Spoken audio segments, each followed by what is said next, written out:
او بیا بالخصوص په دغه میاشت کې خپلو ماشومانو ته د روزو نیولو ترغیب ورکوئ. داسې هغه ماشوم چې هغه عمر په 7 کالونو زیات وي بالخصوص هغه ته خو د روژې فضیلت بیانوئ، د هغه ته د روژې ترغیب ورکوئ او په دې باندې سختي کوئ چې کم از کم 1 2 5 10 روژې دغه هلک ونیسي.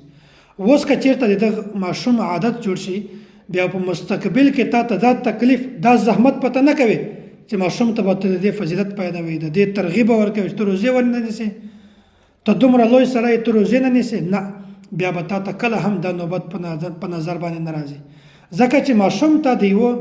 وړوکوالي نه د یوه شي ته عادي ګرځولی وي، عادت یې جوړ شوی وي چې زه روژې نیسم، ما ته به بیا د ورځې دی خپل معمولاتو کې شریکوي، تلاوت کې شریکوي، ذکر اذکار کې شریکوي، داسې د لمانځه اهتمام پې کوي، بیا به انشاءالله د دې ډېر زیات ثمرات مونږ تاسو ته حاصلېږي، د کور برکت به مونږ تاسو ته حاصلېږي. هسې خو د ماشومانو د وجې نه په کور کې ډېر زیات برکت وي. او که یو ماشوم داسې وي چې هغه د وړکوالي نه ته د یغ عادت د روزو نیولو جوړ کړي، د لمانځه کولو جوړ کړي، بیا چې کله دا ماشوم لوی شي که نه تا ته به کله هم دا تکلیف نه وي چې هغه ته د لمانځه ترغیب ورکړي، هغه ته د روژې ترغیب ورکړي. په دې کې مونږ ته خپله فایده ده. بلوغت نه مخکې ماشوم خو هسې ګناهګار نه ده، ماشوم نه ګناه نشي کېدلی، هغه ثواب پلار ته میلاویږي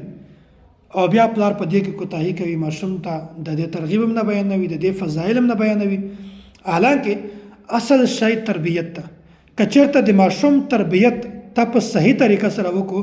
بیا به انشاءالله د تا د کور ټول نظام بدلیږي، د تا د کور ټول نظام به اسلامي وي او د تا په کور کې برکت وي، نورانیت به یې پکې، ځکه چې ماشوم دی نیک ده، د نیک ماشوم د وجې نه تا په کور کې برکات راځي. داسې ماحول چې کومه ده هغه دیني جوړوي. ماشومانو ته موبایلونه مه ورکوئ، ماشومان داسې د فضولیاتو نه بچ کوئ، د غلطو کارونو نه بچ کوئ، غلطو ګیمونو نه بچ کوئ او د غلط صحبت نه بچ کوئ او د قرآن کریم د زده کولو ناظرې د دغه اهتمام کوئ او بیا قرآن کریم د زده کړې اهتمام ورته کوئ. بیا هغه نه بعد دیني مدارس دا ته داخل کړئ چې ماشوم مخ ته تربیت په صحیح طریقه باندې وشي. کم از کم چې هر کس یو ماشوم دو ماشومان د مدرسې ته ورکړي او دین عالمان جوړ شي، حافظان جوړ شي، بیا به انشاءالله دغه ماشومان د موږ د ملک د موږ د علاقې د ترقۍ سبب جوړیږي. خپل ماشوم تربیت په صحیح طریقه سره کوه. ماشوم چې کله لوی شي په فضولیاتو لګیا شي، په نشو باندې لګیا شي، په غلطو کارو لګیا شي، ګناهونه کوي، د دې زیات قصور د ماشوم نه د پلار ده. تا په ماشومتوب کې دغه ماشوم ته د تربیت صحیح نه ده ورکړی، د تربیت په اوبو دې هم نه ده تیر کړی، بیا څرنګه ته د ماشوم نه دا ګیله کوي چې ته اوس لمونځ نه کوې، ته روژې نه نیسې، ته تراویح نه کوې، ته دا عمل نه کوې. بالخصوص د تراویح ډېر زیات اهتمام کوي. کوم داسې ماشوم چې هغه په ځان باندې پوهېږي، سمجھ وي ورسره، عقل یې وي، هغه د تراویح اهتمام کوي. اوس که چېرته د معمولي تراویح وکړي دی چې کله لوی شي دا به کله هم تراویح نه پرېږدي.